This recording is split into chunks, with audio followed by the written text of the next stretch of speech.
బాలు తన కస్టమర్‌ని కారులో ఎక్కించుకొని తీసుకొని వెళ్తూ ఉంటాడు. ఇంతలో అక్కడ ఉన్న కస్టమర్ బాలుని చూసి "నీకు పెళ్లయిందా?" అని చెప్పేసైతే అడుగుతూ ఉంటాడు. ఆ మాటలు విని అక్కడ ఉన్న బాలు అయితే "అయ్యింది సార్" అని చెప్పి అంటూ ఉంటాడు. ఇంతలో అక్కడ ఉన్న కస్టమర్ మాత్రం "అవునా? అయితే నీ మ్యారీడ్ లైఫ్ ఇప్పుడు ఎలా నడుస్తుంది?" అని చెప్పేసైతే అడుగుతూ ఉంటాడు. ఆ మాటలు విని అక్కడ ఉన్న బాలు అయితే "తను లేకపోతే నేను ఉండలేను. తను ఉంటే ఇంట్లో మొత్తం రచ్చ రచ్చే" అని చెప్పేసైతే అంటూ ఉంటాడు.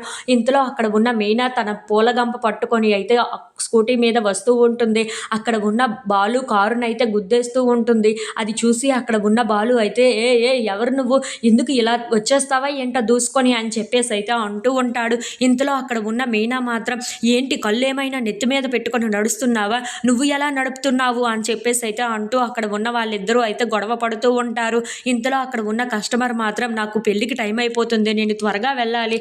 రా బాబు అని చెప్పేసైతే బాలుని పిలుస్తూ ఉంటాడు. ఆ మాటలు విని అక్కడ ఉన్న బాలు మాత్రం లేదు ఇది తేలాల్సిందే అని చెప్పేసైతే అంటూ అక్కడ మీనా, బాలు వాళ్ళు అయితే రోడ్డు మీద గొడవ పడుతూ ఉంటారు. ఇంతలో పోలీస్ ఆఫీసర్ అక్కడికి వచ్చి "నువ్వు రాంగ్ రూట్‌లో వెళ్తున్నావు కాబట్టి నీకు 500 ఫైన్ వేస్తున్నాను" అని చెప్పేసైతే బాలుకి చెప్తూ ఉంటాడు. ఆ మాటలు విని అక్కడ ఉన్న మీనా అయితే లేదులెండి వద్దు ఆయన ఎవరో కాదు ఆయన నా భర్తే.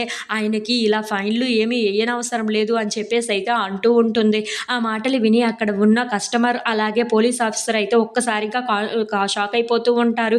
ఏంటి ఇప్పటిదాకా ఈ గయ్యాళిలాగా ఉంది నా స్వీట్ వైఫ్ ఈవిడే అని చెప్పావు కదా! అని చెప్పేసైతే అంటూ ఉంటాడు. ఆ మాటలు విని అక్కడ ఉన్న మీనా అయితే ఒక్కసారిగా షాక్ అయిపోయి ఏంటి ఇంటికి వస్తారు కదా! అప్పుడు చెప్తాను మీ సంగతి. నా గురించి అందరికీ ఇలాగనేనా చెప్పుకొని తిరుగుతున్నారు. నేను ఒక గయ్యాళిని అని చెప్పేసైతే అంటూ ఉంటుంది. ఆ మాటలు విని అక్కడ ఉన్న బాలు అయితే ఒక్కసారిగా షాక్ అయిపోయి ఏంటి ఇప్పుడు ఇంటికి ఎలా వెళ్ళగలను అని చెప్పేసైతే అనుకుంటూ అలా బాలు అయితే మీనా వైపు చాలా భయపడుతూ చూస్తూ ఉంటాడు.